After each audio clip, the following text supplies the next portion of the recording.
Hey, welcome again to the Healthcare Nation podcast here with Joe Woolworth, our producer, getting ready for another great show. Joe, what's happening? How are you doing, buddy? Oh, not much. Just doing some summer traveling. Just got back from a little bit of a trip and going to Mexico here next week. So. Oh, very good, man. International travel. This is the time of the year to do it. There's no doubt. Yeah, let's get out of the rain around these parts. Mm-hmm. Hey, listen, I wanted to bring you and our audience a little quick update. I promised last time I'm going to reach out to some of our politicians, obviously on the national scene, meaning in both the Congress and the Senate side. We have done that. We're still waiting for a response. I wish they were as timely as some others were, but I'm saying that because maybe this will prompt a little bit of a nudge for the offices that we called. We shall see. Yeah. But hoping that today, along those lines, we're going to continue to push the limits with innovation. We're going to talk about really technology in a very different and very tactical way. And this is robotic surgery. And I know that you, Joe, just had an opportunity to talk to someone, what was in the robotic competition world or something like that? I was doing a podcast called STEM Plug Podcast, talking about STEM. And we had one of the guys who does very well on those robot fighting competitions. They used to be on Comedy Central way back in the day, but now they're on Discovery. You ever watch those? I do, yes. Yeah, more than entertaining, kind of scary when you think about the applications. I don't think that's exactly what we're talking about today. No. And with that, let me just get right to our guests. And you know, look, we are into technology. We're looking at the health sector, healthcare delivery side. I think when you look at impact factor, certainly over the last 20, 30 years, when you look at robotic surgery, it has made a real difference. It has definitely been a lift with respect to fidelity and the surgical precision to getting into areas of the body that, heretofore were not accessible. Yeah. And along those lines, our guest, Sal Brogna. Sal was previously the COO of Intuitive Surgical. This is the Vinci robot where it all really started. And Sal spent 21 years there building out that Vinci surgical platform, extending its capabilities, its reliability through 4 generations of product development. Really fascinating. I've got personal experience just in my previous roles of dealing with the acquisition of robotic surgery and actually seeing the difference it made. Prior to joining Intuitive, he was in the field for many years working with industrial robots and really changing their platforms to be much more in sync with what the future state would be. And we're going to talk about where that went now, innovating them into a lot of different iterations. And right now, I'm happy to report that he's now doing his own thing. He's the CEO of Informed Surgical, and Informed is really bringing digital surgery, quality, I think a new approach of looking at matching right surgeon with the patient condition and really making a difference in those 3 big areas, clinical outcomes, financial performance, and patient satisfaction. So with that, let's welcome Sal Brogna. Sal, how are you, my friend? Great. Very great to see you, Glenn. I'm happy to talk about something near and dear to my heart, surgical robot and the whole medical tech industry. Well, we've got a lot of territory to cover. And one of those territories I want to get right out of the way for full disclosure is we're both kids from Brooklyn, which I'm crazy about, by the way. It makes our conversations that much easier. It really does. I know. We speak a different language in Brooklyn, and you and I are in sync all the time. I love that, Sal. Listen, bring us up to speed. I gave an intro, a little bit of your background, but why don't you share with the audience from your perspective, your journey? What got you interested in everything from the engineering perspective to, robotics to the medical applications, surgical applications? My passion has always been mechanical things. I really was a car nut as a kid growing up in Brooklyn, although given the mass transit systems in New York, I didn't get my license until I was 19, almost 20 years old. But I always had a passion for cars. And I said, I studied mechanical engineering in college and went to work in the auto industry, designing automobiles. And I didn't like that when I got there. It was big business and it wasn't as exciting as I thought. And a friend pointed me in the direction of robotics. And cold called into the only robotic company I knew at the time. It was in Danbury, Connecticut. And, I got a job and I haven't looked back. Assembly robots were my specialty and stayed with that for a long time. And then one fateful day, I got a call from the now CEO of Intuitive and Gary Goodhart. And he said, I'd be interested in coming to take a look at what they're doing and help them develop their product line. And, the rest is history. I joined them in 99 and, didn't look back. And I really loved everything I did about growing that product team and the company. When I started there, we were less than 100 people. And when I left, we were closing in on 7,000. And it's just been a great success story. I'll tell you, in my own history in hospital administration, the acquisition of the Da Vinci robot at that time, and I'm going back many years, really set forth, I think, a chain of events that not only gave you a competitive advantage, but made a real difference. With respect to certain surgical procedures, top of mind for me is urology and what the impact factor in that field was. But before I go deeper on that, I really want to talk about, how do you pivot in your head going from assembly to, again, I'll get back to what I was saying, something as high fidelity as the surgical application of the features of a robot inside someone's body. To me, that's got to be more than just a small quantum iteration. So first, assembly line robots were really fast, high speed, very precise machines. They had to put together mechanical assemblies or help put together mechanical assemblies with thousandths of an inch precision. So on the precision side and the motion control side, there was a very big analogy. And quite frankly, when I got the call to go take a look at the intuitive technology and the Da Vinci model that they had, before I saw it, I said, you guys are crazy. There's no way you should be putting robots inside patients. But what it turns out is it's a teleoperated system.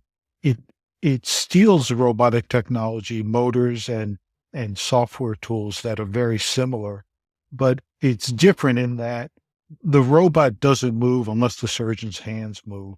And so it takes the best parts of robotic and it almost gives the surgeon superpowers, but it is not like the traditional autonomous robots that work in factories and around the world today. But it's a lot more than just augmenting a surgeon's capabilities, right?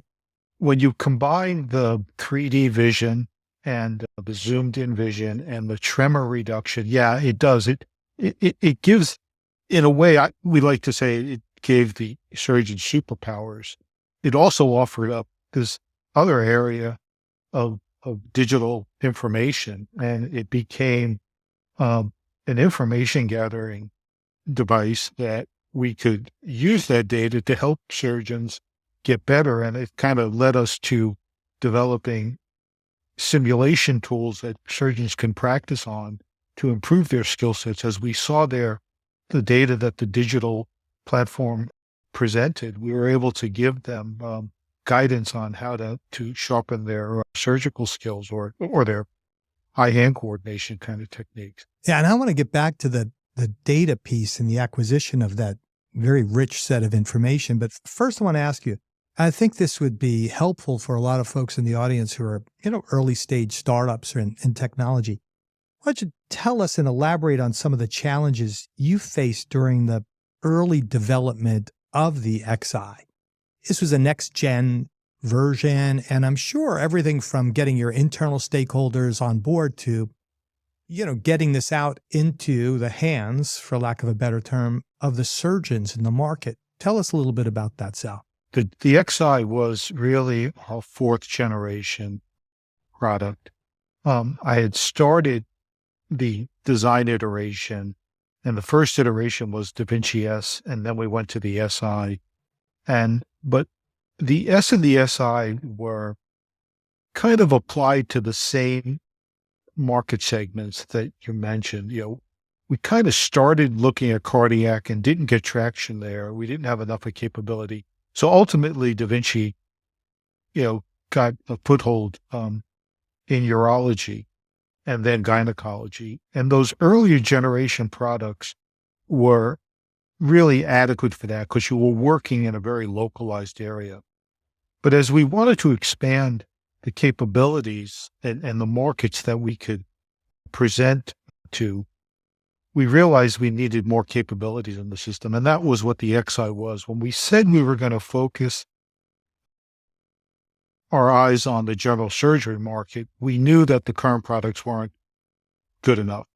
You needed to have broader reach. We talked about, we had the need for 4-quadrant surgery so that you could, when you start doing abdominal work, you needed to mobilize the colon and go across the transverse all the way down to the descending colon. And the earlier products didn't have that. So we had to start thinking about a whole new platform. And, the XI was a totally new approach. It was really try to leverage what we had done, but really we touched everything and changed everything. And it was really the most comprehensive technology creation that I've done in my career. It was just spectacular. And a game changer for Intuitive, right? From a company perspective. Absolutely. The total available market probably grew by a factor of 10 once we brought general surgery into the fold. And it really required an enormous amount of new features to do it. And if you have the time, I can talk to you a little bit about it, but it was remarkable how game-changing it was. Yeah. So let me stay with that theme and really get your thoughts on some of the pushback and early reactions you had from the surgical community, but also what was the reaction from, your internal stakeholders with what you were proposing? Okay. So from a surgical side, and this is kind of the interesting part about the product development process. From the internal side, our commercial organization had, when I said we should start looking at general surgery, and start designing a robot that can help people there, there was a lot of people dismissing that. They said, well, look, the current product works pretty good in one or two areas, and it's, the general surgeons don't find it that valuable. And it was kind of hard to describe to them was, they don't really find Da Vinci that valuable because it doesn't have the capabilities that they need. And one of the simple things, or just a case in point, if you're doing general surgery, abdominal surgery, chances are you need a stapler, handheld staplers for things that had evolved in the laparoscopic community. And so the Da Vinci robot didn't have staplers as part of their instrumentation. And so, the surgeon would have to get up from the table, scrub in, go fire a stapler, and then go sit back down and do the dissection and whatever other, work they had to do inside the body. And so, you really disrupted the workflow, and people go, that's, there's not a lot of value there. It's time consuming. And I said, we have to solve all those problems.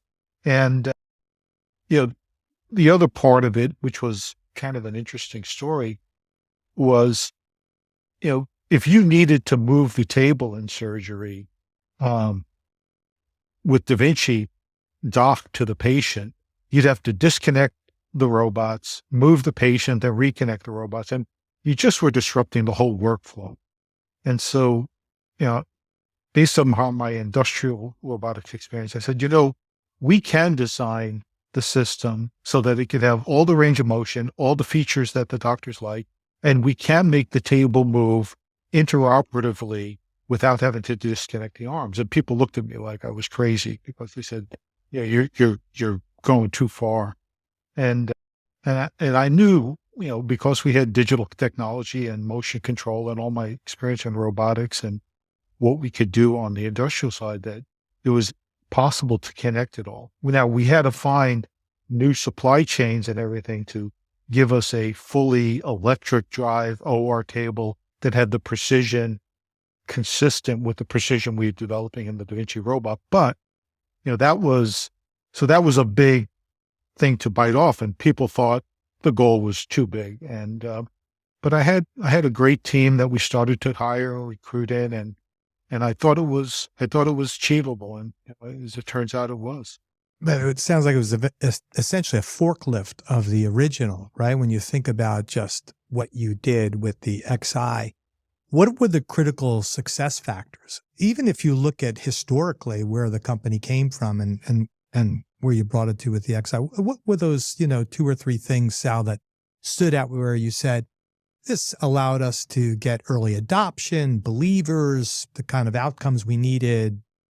Tell us. The first thing I mentioned earlier was the 4-quadrant surgery. The ability to be able to rotate the arms with ease from one part of the abdomen to the other became easy. And it had a byproduct, which was really interesting. The original Da Vinci products had a very precise, I'll call it setup requirement. If you were going to do pelvic surgery, you had to roll the cart up between the patient's legs. If you were going to do, some surgeries, you'd want the cart on the right side of the patient. Sometimes you want it on the left side. So organizing that in the operating room was always a pain in the neck. And so it was, people didn't want to learn those techniques. And it disrupts workflow, like you said. I mean, right? Really does, yeah. And so what we came up with was this idea we could roll a cart up and have this rotating platform. And it didn't matter. The platform could come in from one side all the time, and you could rotate it to wherever you needed it and have full access to the patient. So that was the first thing. And so you had to build this kind of superstructure that could support that, make it rigid so that there wasn't vibrations or anything, and give us that capability. The next big thing was in the preliminary generations, the instrument arms, the things where you install the instruments to do surgery, were different than the arm that carried the camera.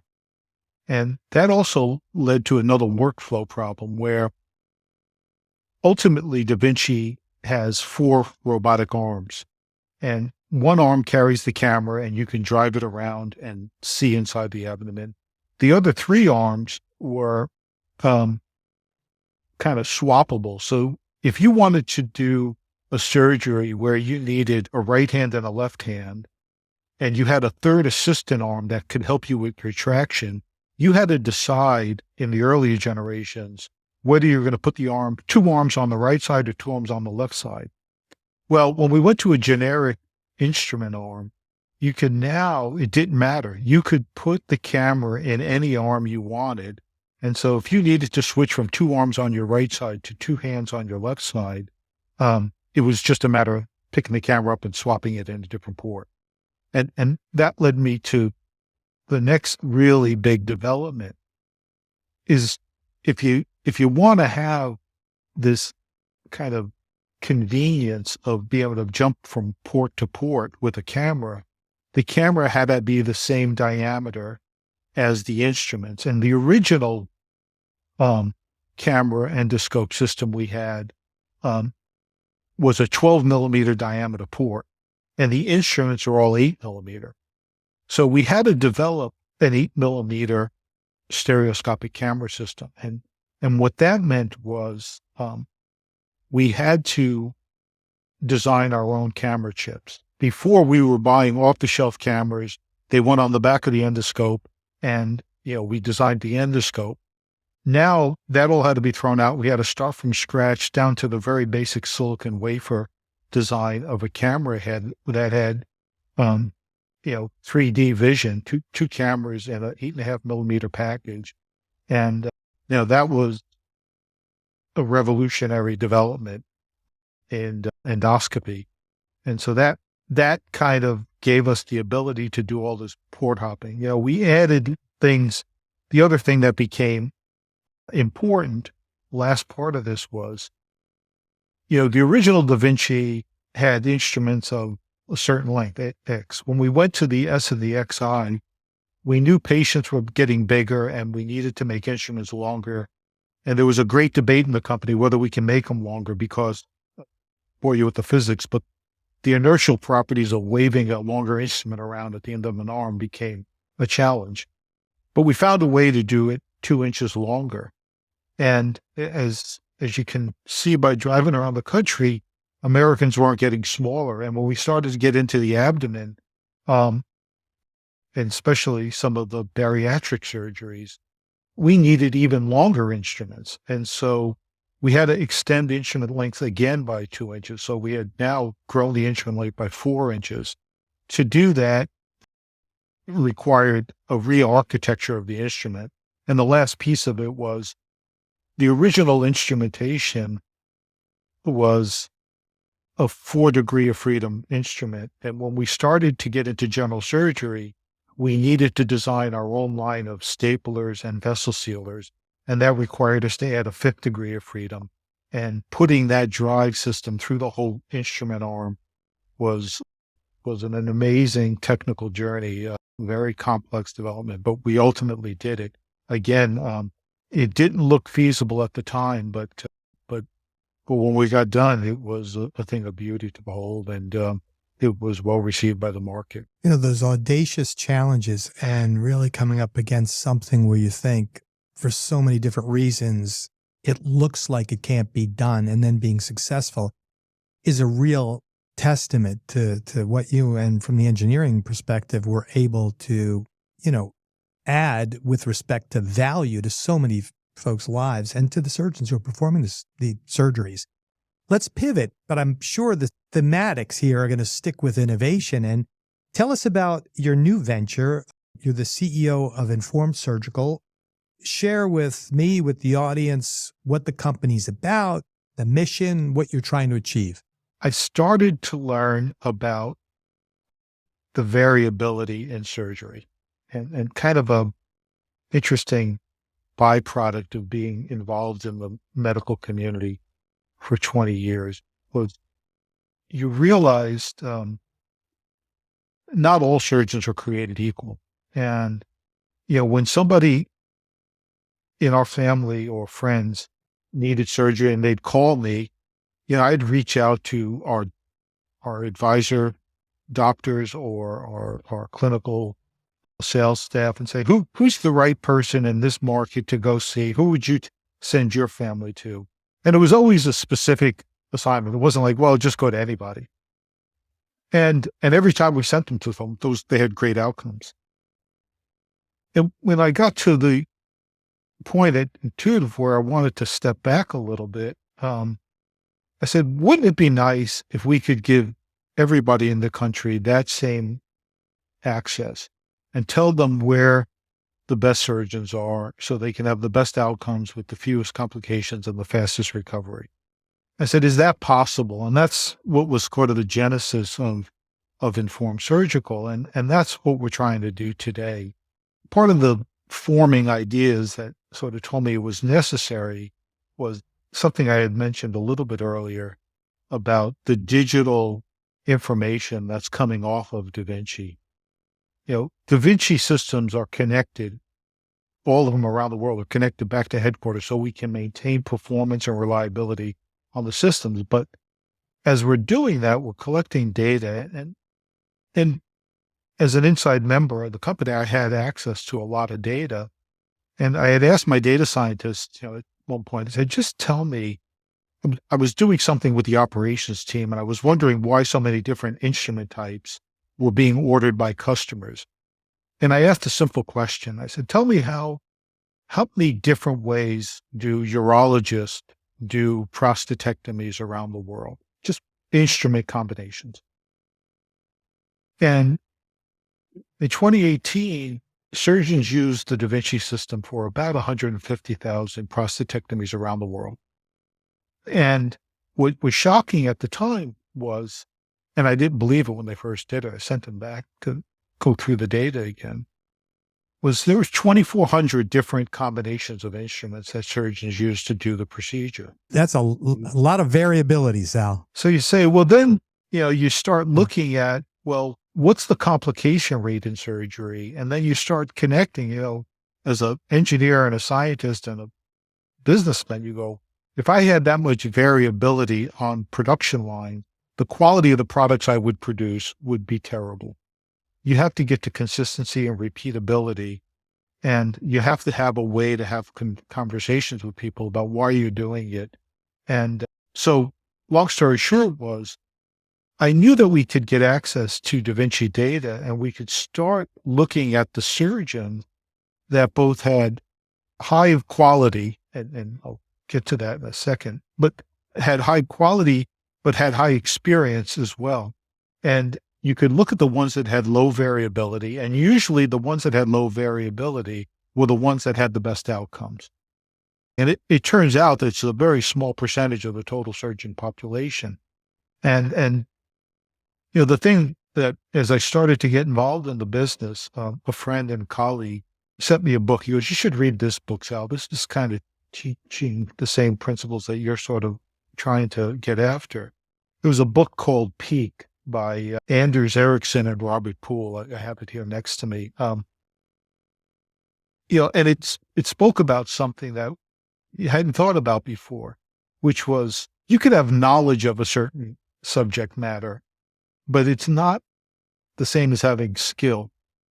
And measuring performance with objective measures to assess skill, because every surgeon I've ever met were the most brilliant, articulate people that you can meet. They're just wonderful to engage with.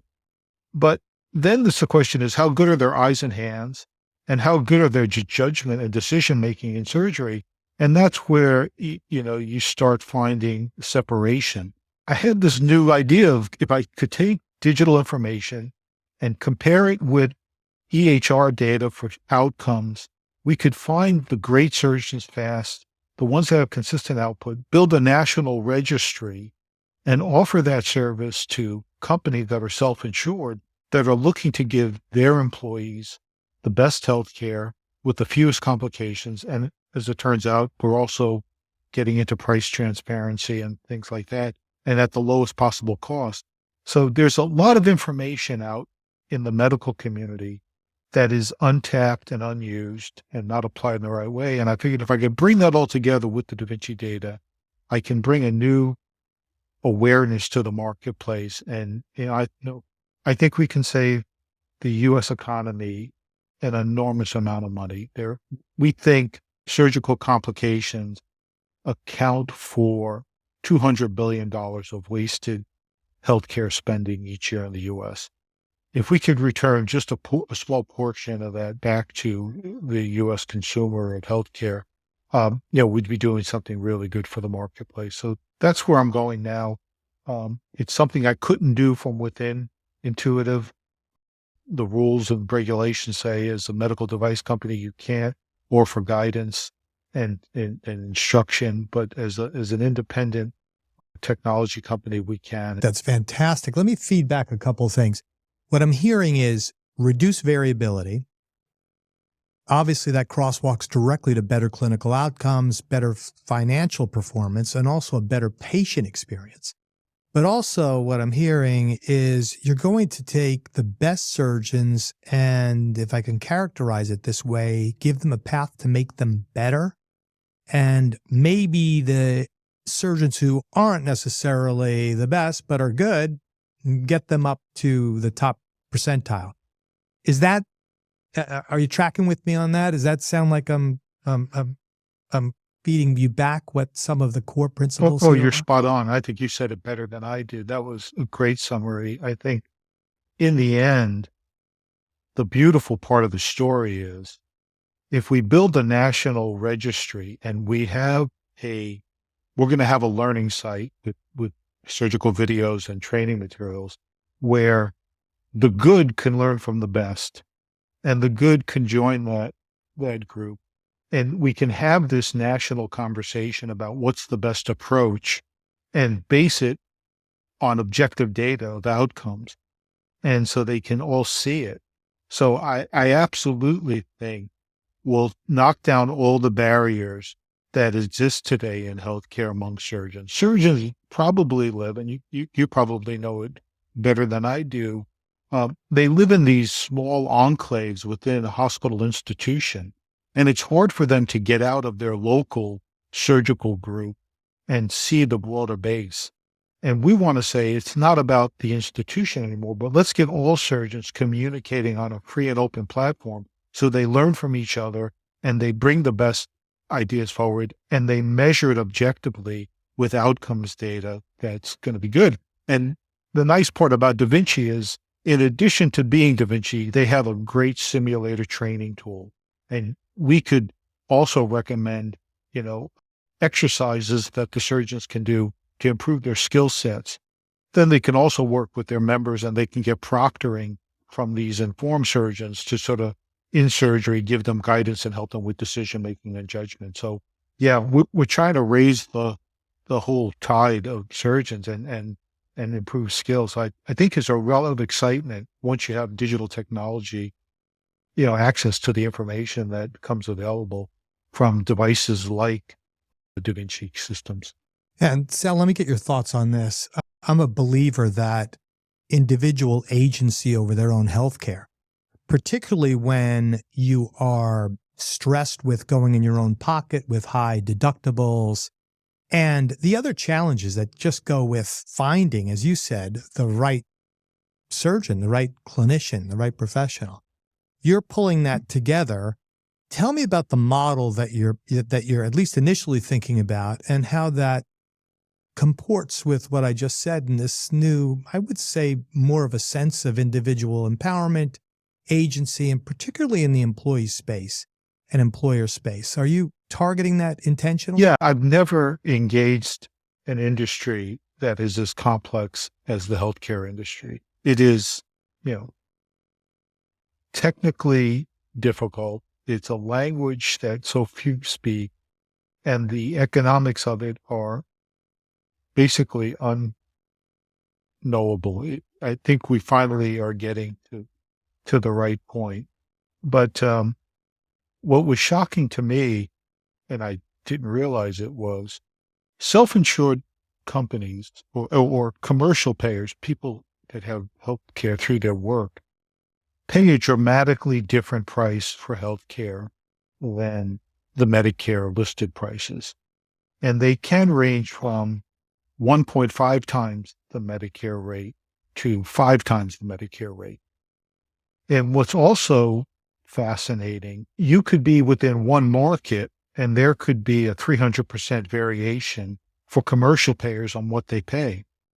So now combining both learning who's charging what for what surgery and are there good surgeons at that hospital affords the employer to send their employees to the best doctor at the most cost-effective hospital now. There's none of that data exists today in the market.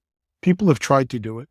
And so what we're trying to do is we say, okay, look, self-insured companies, you're self-insured because you're trying to save some money and we can help you. I think when we look at the modeling that we've done, we think we can save employers between 35 and 40% of their surgical cost for the procedures that we support. And we won't support everything in the beginning. We'll build it over time.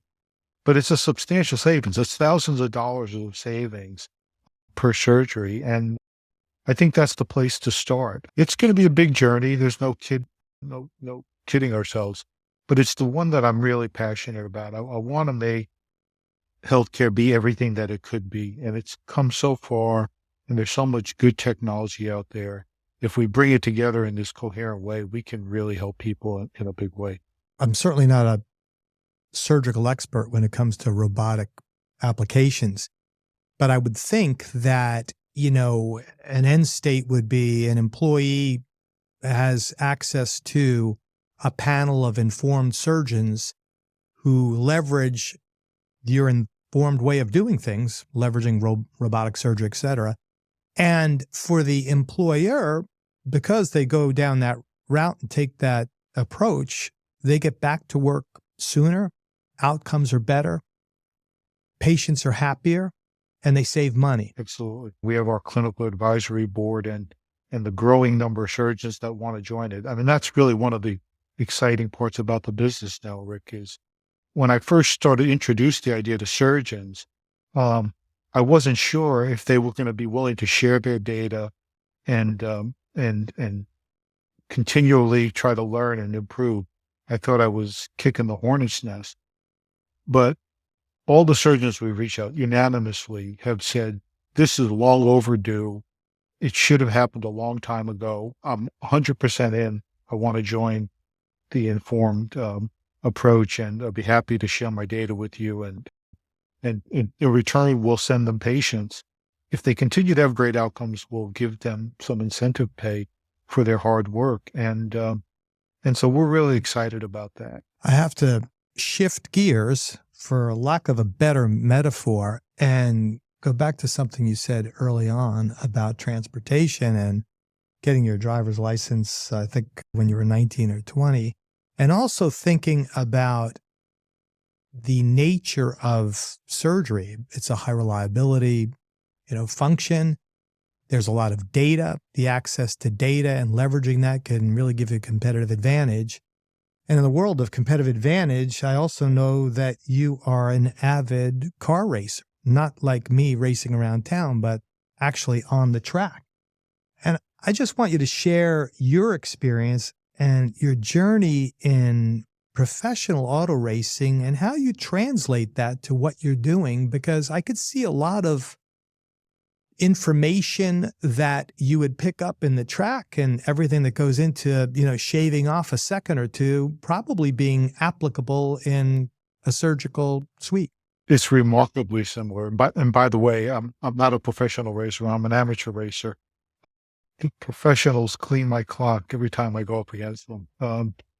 But yeah, what was shocking for me, and being a car buff and living in California, I had access to a lot of great racetracks around us. Laguna Seca, to name one, and then the Sonoma, or Sears Point, as people used to call it, places where Indy cars and NASCARs race, and it's exciting to go there. And it started out as a simple journey with street cars. They'd have things called car days, and that evolved into, people saying, why don't you try a race car? Today I race a car. It's a Porsche GT3 Cup car, and it has tremendous telemetry in it, just like the Da Vinci robot does. And it is so analogous. And in fact, I used to bring the plots that I'd get off of the race car telemetry to my systems analyst at Intuitive and say, this is the kind of data I want to give to the Da Vinci surgeons to show them where small differences are. And so in my race car, they can tell me when I'm accelerating, when I'm on the throttle, when I'm braking, how many G-forces I'm getting through the corners. And not only can they do that, but they can compare me to the best person running around the track and show the plots on a piece of paper, my performance against an expert's performance. And, like everything in racing, I love it because rather than inferring what can happen, is we all have one great measure in racing: who finishes the race first. There's no kidding. When you're done, there's somebody in the front and there's somebody at the back. And you say, well, what happened? And you can use the analytics that's coming off of the car to help you get better. And usually it's nuanced skills. In a racetrack, there might be somewhere between 12 to 20 turns in a racetrack. And if I'm off a tenth of a second on each one of those turns, meaning I broke, a tenth of a second too soon, or I was a tenth of a second too late on throttle, when you accumulate that over, 20 turns, you're 2 seconds behind the person that's running in front of you. And that builds every lap. And so, understanding first where you're losing time And then going back in your own mind to say, well, I know I have to improve, and finding that measurement is hard. You have to go back and understand the physics of the car, and you go, well, I was a little bit late on throttle coming out of that turn, but I know the car is well suited to exit a turn at full acceleration because the engine's in the rear of the car, the tires are really big in the back. If I enter the turn right and get the wheel turned and I'm pointing in the right direction, there should be no hesitation with me jumping on that throttle. It's sometimes, your brain saying, don't do it, but the car can do it. And you have to trust the data. And the other side of it too is sometimes you try to overcompensate and enter a turn too fast because you say, I'll make up for it on the entry, but then you're not positioned in the right way. And if you get on throttle, you'll spin the car. So, the data doesn't lie, and it's right there in front of you. And that's what's happening with Da Vinci. The telemetry that we're gathering about hand motion and eye movement and the frequency of instruments and how you do instrument exchanges, all those things start building up to tell you a story about how to get better. And it's fascinating, and they're very analogous in the industry. I enjoy that part. And racing for me was an escape because we were solving complex problems and I needed to take my mind off of work. And when you're in a race car, there's nothing to do but concentrate on survival and trying to compete with the guy next to you. Right. Shave off that 1/10 of a second. I think it's safe to say, I don't want to put words in your mouth, but there's nothing like what you described with respect to the telemetry data, the acquisition of that data, the overlapping of, say, your lap with an expert and looking for ways to get better.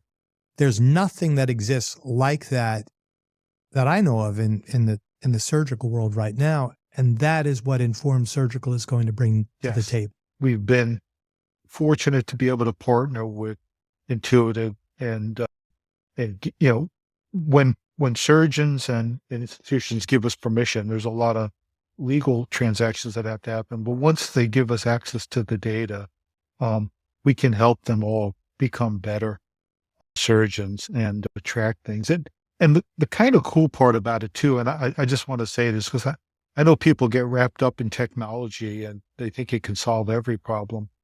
And it can't. I mean, it still takes great surgeons to make all this stuff work. And probably more importantly is not only does it take great surgeons, it takes a lot of time to build your practice and be committed to it. And the repetition, it's like that simple analogy. You need 10,000 hours doing it over and over again to get really good at it. So it's not a panacea. And the last part I wanted to make was a lot of people will start talking about AI and machine learning, and we'll get to that. And Intuitive, we were doing a lot of looking at the telemetry and apply machine learning principles to see if we could be predictive on outcomes. But we're a ways away from doing that yet. And Intuitive continues to fund that research. So where we shifted gears was we could look at some of the attributes, but we also go look at the endpoint. Like I said about racing, how fast did you get across the finish line? We're going to look at outcomes in addition to those and merge them together.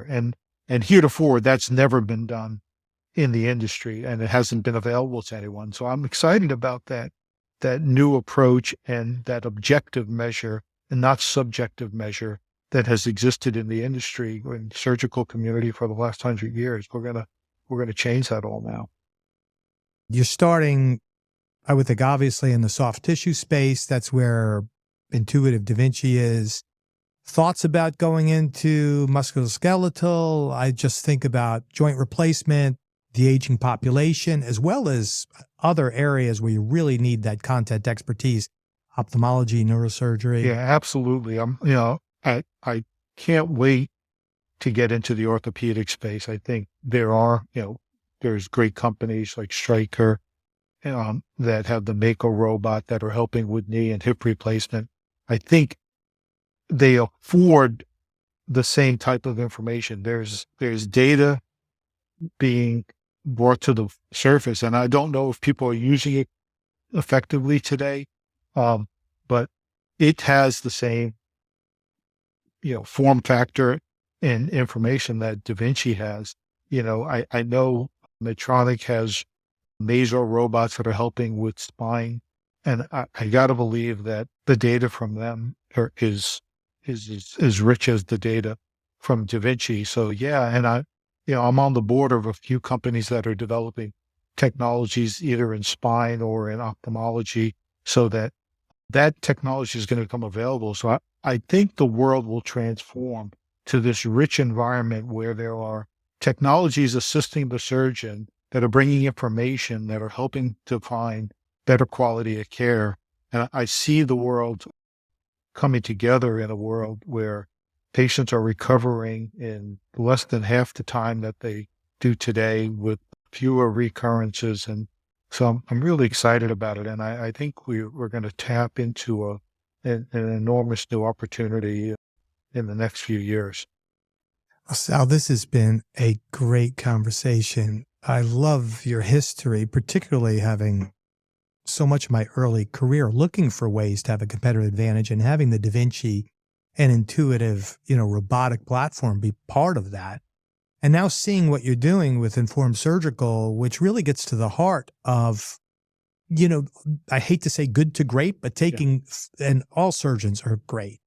But when you could shave off that 10th of a second, like you used in your analogy with racing, it really can make a qualitative and quantitative difference in an individual's life. So I thank you for everything you're doing. We want to have you back and stay on top of the progress you're making with Informed Surgical. And it's been a great conversation. Rick, Sal. I couldn't thank you enough. I love telling the story, and I really appreciate you giving me an opportunity to join your podcast, and would love to come back and tell you the progress you're making, a few months from now. Thanks. We'll do that. Okay. Thanks again, Sal.